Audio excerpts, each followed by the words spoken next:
everyone, welcome to chapter 15. This is not going to be the 3 minutes or less TikTok style version that I usually do because this is very, very important information that will tell you how to do the research for your research paper. So with that, I'm going to go ahead and continue. I'll try to keep it short. I'll try to talk fast. You can also watch it in 1.5 time if you want, but I want to make sure everybody understands the information.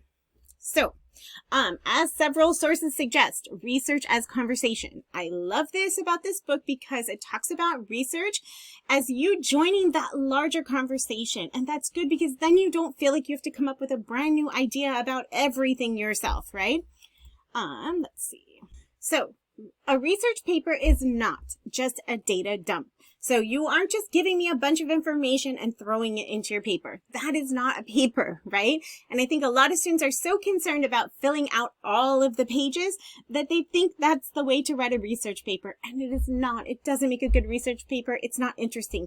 This is about making meaning, right? Joining that larger conversation, not just about throwing things into a paper. So, the best way, right, to do a research paper is to begin with a research question. So always begin with that. A research question helps you navigate the sheer volume of research either on the internet, on the databases, everywhere.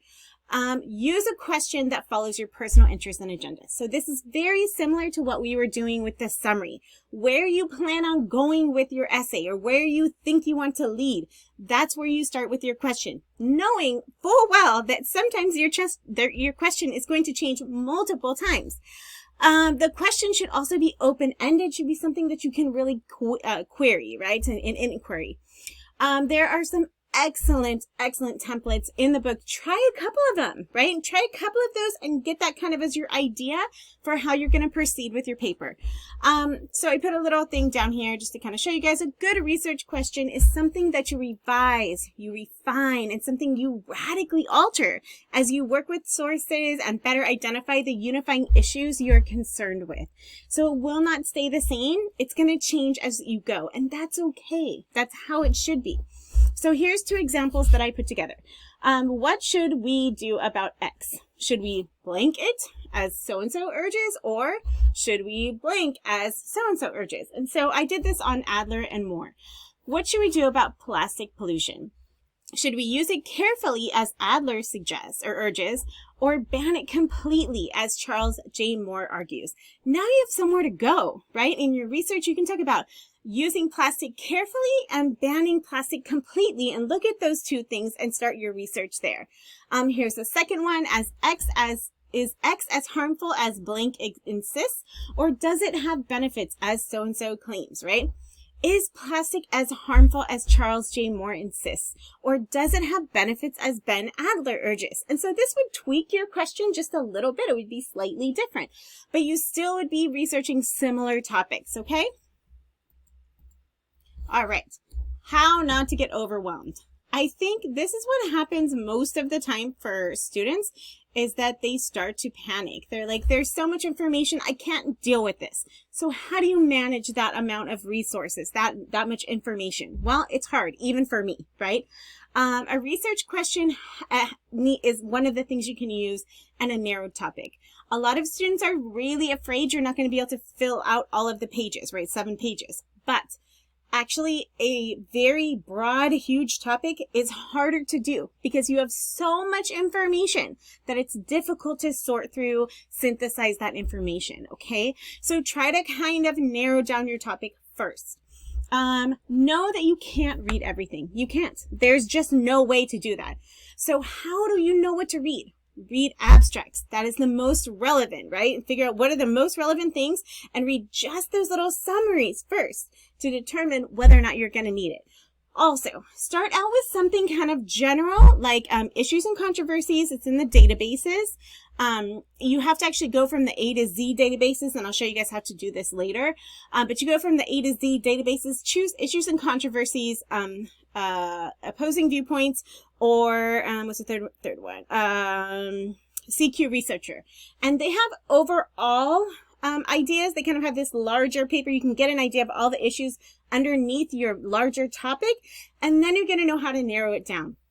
Don't be afraid to ask for help. Our librarians are amazing. Once the librarians here got me a book from DF, and I was able to use it in a presentation I was doing for an upper division Spanish class. So they're incredible. There's a chat box on the library homepage. Sometimes it's a bot at nighttime, but other times they will connect you to a real person. So give it a shot and ask your question. Your goal should be to use a certain number of sources to develop some fundamental skill of intellectual inquiry, the central one of which is to enter a debate or conversation. Terms are deeply related, okay? So make sure that you're really trying to enter that larger conversation, but you don't have to know absolutely everything. The more research and the more things you know, the less you actually realize you know about the world in general, right? How much more you need to know. Let one good source lead to another. I did not realize this until I was in pretty much upper division or grad school, and I wish I had realized this before, right? The best way to do this is find the resources in the bibliographies within your sources and use those to help you. So, how do you find a controversial question or narrowed topic or issue? Look in your sources. They are often responding to each other. So this is difficult, but often a single source can help you find all the different sources that you need. I was writing a paper in graduate school and I found one piece on post-colonial writing or post-colonial interpretations of Nathaniel Hawthorne, and I was able to write my whole paper because I could then look at those resources and apply it to a different text. So think about places that talk about all different kinds of researchers. In Adler's piece, he also refers to other things. In Kelly Corwell's All Words Matter piece, and the one about minority clubs, they connect out. So that's a good place to start. Search those sources that you find good within the other source. This is called citation mining or reference mining. And I put a little quote here explaining how that works, okay? Beware of confirmation bias. This is a big issue for a lot of us, including teachers, right? It's easy to fall for confirmation bias, which is that tendency to seek out and emphasize whatever confirms your pre-existing beliefs and ignore complicating and contradictory evidence, right? If you ever tried to convince someone that the vaccinations are safe, right? That the vaccine's safe, it's almost impossible, right? Because they aren't going to believe what you have to say because they'll only believe information that confirms their bias, right? So how do you avoid this? First, it's hard. Even professors, even researchers who research for a living do fall for this. Try scholarly sources. First of all, don't be afraid of them. They can be very intimidating and they're harder to read, but they can be helpful because they're very, very narrow. The key to using these is to read the abstracts. Don't read everything. You can't. It's just too much information in these 20-page articles.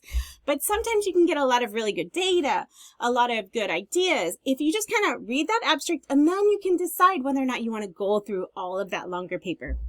Next, evaluate your source. Ask, is this a reliable source, right? Is this something, like, where is this coming from? Who's funding this? That's how you're really going to know.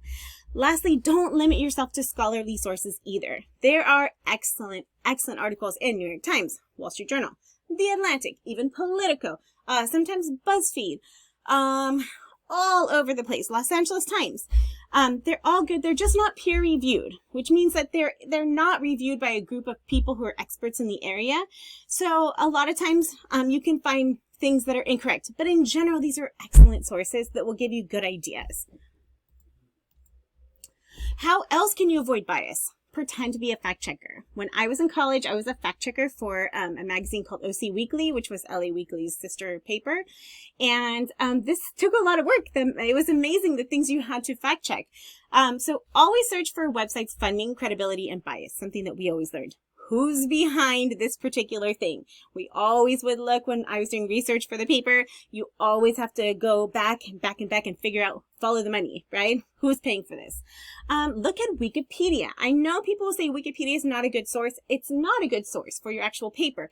It is an excellent source to look up authors, to look up websites, because they have all of the links and all the information so you can figure out very quickly where this is coming from if it is credible.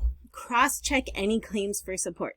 If something only comes up once in one particular paper, you know that you need to check that, because usually if it's not coming up often, if the idea is not across different sources, it's probably not correct, right? Some of you have probably seen that on the internet, right? So-and-so is dead. You look at the source, it says the person's dead. And then when you research and no other sources are saying that, you realize, hey, that was another hoax, right? It's similar when you do research. Again, look down this search list. Also, when you search something on the actual internet, don't just take those first ones, because Google knows you, right? So does Bing or whatever, Foxfire, any of those things, they know you. You're part of an algorithm, and they are going to choose sources that they know that you are going to want right away. So go down the list and see what else there is. Final thoughts. Don't let all of those voices derail you. That's how they said it. But what I'm saying is, don't get overwhelmed.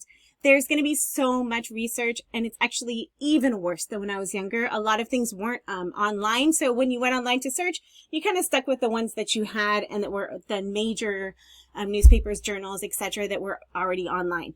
Now, when you guys are researching 20 years later, everything is online, right? Everything.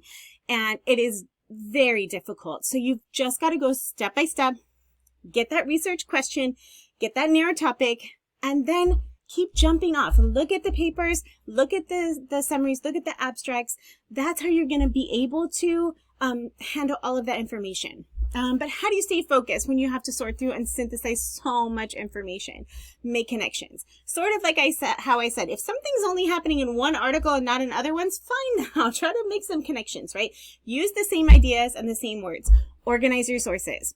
Don't read too much. I find that students will often come to me, this is in the before times, with a stack of paper this big, and they're like, I've been through 35 articles. It's too much. You can't do it. You can't synthesize that much information for a 5 to 7 page paper. Start early. Start early. If you can finish up that paper a week before, then put it away for a few days and come back. It really, really helps you. Take breaks. When you're overwhelmed, get up, walk around. Don't continue to do it when you're completely overwhelmed. And try to have fun, because this can really be fun. I hated Nathaniel Hawthorne in high school, and I had to take this seminar in order to graduate in college.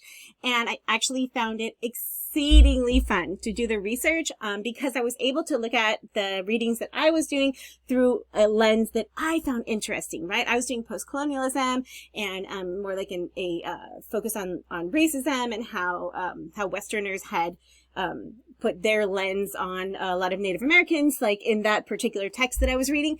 And so I got to do something that I was interested in, even though this is a 200-year-old text, right? So find something that you like, right? Find a way to make this work for you, all right? And then that's is it.